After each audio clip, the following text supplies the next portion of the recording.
nani? Jamaa wetu ni nani? Aliambiwa akuje. Sasa ndiye huyu anakuja live and direct. Venye nakuja, wanakijiji wanaona kama mpaka ni babake. Wanasema anakaa kama ni suri ya Narayana. Washalala.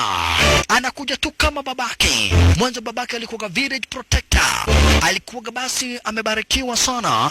Alikuwa village protector. Wazee wa kijiji wakaanza kuomba. Mwanzo ameona kabisa village protector like father like son, na amekuingilia bila woga wowote ule. Anatetea haki za lile shamba sasa.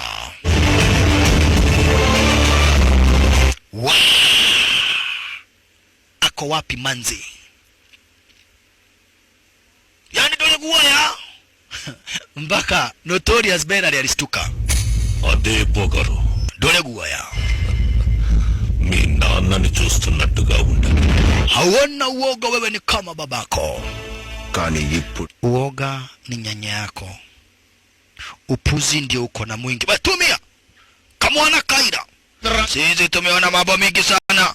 Loda. Alafu mambo mingi ya kuua wana kijiji. Juu ya shamba na hata harikuwa lenye. Mukaua mpaka mwenye fako. Tumia ni kile moru muna guko. Moru naki. Juu ulichukua manzi. Document ndizo hizi. Ako wapi Amu? Amu yakada. Ako wapi Amu?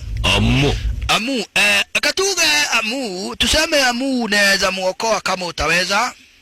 Hey! Angalia watu wote wa kijiji watachinjwa. Na sio rahisi kwetu kuchinja wana kijiji, tushazoea.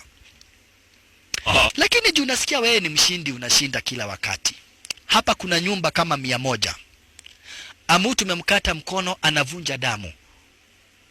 Kwa dakika 10 atakuwa amekufa. Sasa tafuta Amu kwa hizo nyumba zote 10.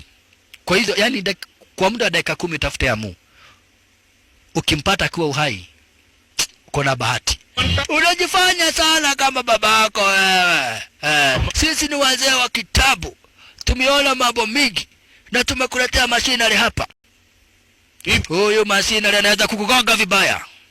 Ameshikwa na nani asinigoge? Wacha niokoe Amu.